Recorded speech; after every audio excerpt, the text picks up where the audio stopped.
Lá vem a professora com anatomia secreta na Capela Sistina.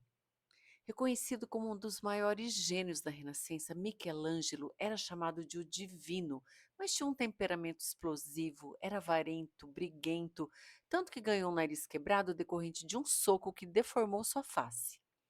Contemporâneo de Da Vinci, tinha com ele um péssimo relacionamento, ambos se odiavam.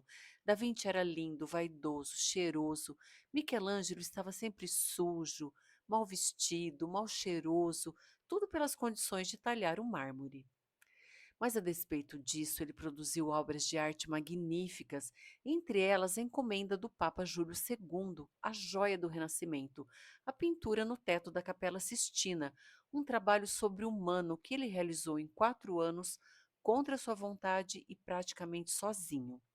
A construção da capela pelo Papa Sisto della Rovere, por isso o nome Sistina, foi inspirada no Templo de Salomão e o teto era assim, com fundo azul todo estrelado. Que Michelangelo transformou numa obra magnífica, complexa. Essa pintura a fresco, porque foi feita diretamente na superfície do teto, com a argamassa ainda fresca, conta com 4 grupos de profetas, querubins, sibilas, antepassados de Cristo. São 300 figuras, todas inspiradas no Velho Testamento, sendo uma das mais icônicas a criação do homem, que aqui no canal tem um vídeo onde eu faço a interpretação dessa imagem. Eu recomendo para vocês, está lá na playlist Leitura de Imagens, porque aqui a gente vai tratar especificamente de um código secreto que o pintor deixou em todo o teto da Capela Sistina. São, pode-se dizer assim, mensagens subliminares, porque a gente olha e não vê. E no caso desse painel do Michelangelo, ele desenhou o órgão que representa a nossa racionalidade. Ele está criando o homem, então ele fez o cérebro. Reparem aí no manto onde aparece Deus com seus anjos. A gente pode ver o cérebro com corte sagital, com toda a sua estrutura e até o crânio com 3 camadas de ossos. As sibilas eram profetisas da antiguidade. Uma das mais importantes, a sibila cúmica, era a sacerdotisa de Apolo. O mito conta que ela pegou um punhado de areia e pediu ao deus que lhe concedesse viver tantos anos quanto a quantidade de grãos de areia em sua mão, só que ela esqueceu de pedir a juventude. Então, o artista representou a sibila com uma mulher muito velha. Ela está ladeada por putes, que são esses menininhos nus. Um deles repousa a mão no coração do outro. Do lado aí tem um livro bem grande aberto e abaixo uma bolsa com pergaminhos. Sabem o que o Michelangelo escondeu aí? Vejam bem, na verdade, essa bolsa tem a forma de um coração. E se a gente girar a imagem, aparece outro coração, inclusive com as coronárias.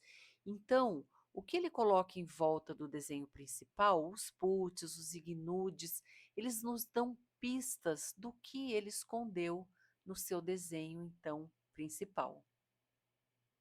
Aqui o Criador separa luz das trevas e seu pescoço está em evidência, com bastante incidência de luz.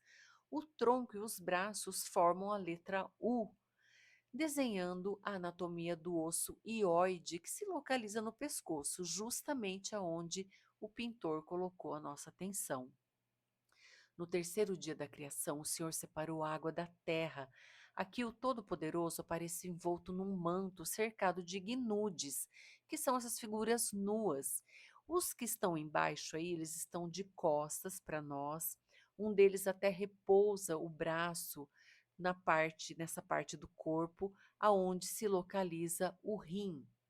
E é justamente esse órgão que filtra nosso sangue para remover excesso de resíduos e líquidos que é representado aqui de forma espetacular. Comparem, gente, as imagens, elas são de fato muito parecidas. Outra imagem impressionante é o profeta Jonas, que ao vivo parece que está com as pernas penduradas no ar. Ele é puro 3D. A ênfase é na sua genitália. Isso aí é bem evidente. Tem até 2 anjos que olham diretamente para ela. Ao lado, um peixe bem estranho que parece que ter um focinho. Comparando esse, entre aspas, nariz do peixe com o corte transversal da base do pênis, a gente vê que as estruturas são praticamente idênticas. A sibila líbica tem ombros largos e fortes e um put ao seu lado aponta para essa região. Nela, o achado anatômico foi a articulação do ombro, mas para visualizar, a gente precisa girar a imagem 180 graus. A sibila délfica tem uma faixa atravessada na testa e o put, logo atrás dela, tem uma luz muito forte na sua testa também. Então, nela foi representado o osso etimoide, que se localiza no centro da nossa testa. Ele está disfarçado aos pés da jovem. Percebam a porosidade, a crista do osso é tudo idêntico. No melancólico Jeremias, quase todos giram a cabeça, mostrando o ouvido para nós.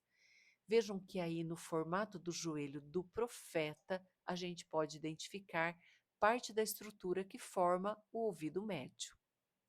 A Bíblia ensina que Deus soprou nas narinas de Adão e Eva para lhes dar vida.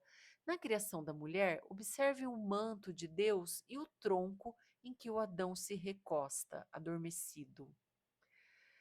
Eles têm a forma de um pulmão e de um segmento trifurcado da árvore brônquica, trocando em miúdos os canos dentro do nosso pulmão. Pessoal, é sabido que esses mestres do Renascimento tinham muito conhecimento de anatomia humana. Eles dissecavam cadáveres. Então, a gente só pode inferir que o Michelangelo de fato fez esse código secreto. Talvez por medo de represária, ele não quis pintar tudo muito evidente, deixou então tudo escondidinho e com certeza foi intencional. Uns 20 anos após concluir o teto, o Michelangelo foi chamado novamente, só que para pintar a parede atrás do altar. O tema escolhido foi o juízo final, com imagens complexas, simbólicas. Em breve vai ter vídeo exclusivo dessa pintura aqui no canal. O Michelangelo demorou 5 anos para concluir o afresco. Ele estava com 66 anos e se autorretratou bem no meio aí da parede. Ele aparece com uma pele retirada pelo escalpelo do São Bartolomeu. Parece um trapo. Esse é um autorretrato muito estranho. Em todo esse trabalho, além das pinturas espetaculares, a subjetividade do artista é representada, e isso não era comum no Renascimento. O Michelangelo foi capaz de criar um código oculto que testemunha, além da beleza da sua arte, seu conhecimento científico, sua subjetividade e todo o seu gênio. É difícil escolher palavras para falar sobre a Capela Sistina. Ela é realmente estupenda, tem que ir lá para ver, porque é impressionante. E nesse vídeo eu mostrei apenas alguns detalhes de todos os segredos que ela esconde. Podem ter certeza que tem muito mais. Talvez por isso esse seja o local escolhido, né, o local sagrado aonde a igreja busca inspiração do Espírito Santo para fazer as suas escolhas. Pessoal, eu espero que vocês tenham gostado. Se gostaram, inscrevam-se no canal, deixe seu like, cliquem no sininho para receberem as próximas notificações. Um abraço, que lá vai a professora.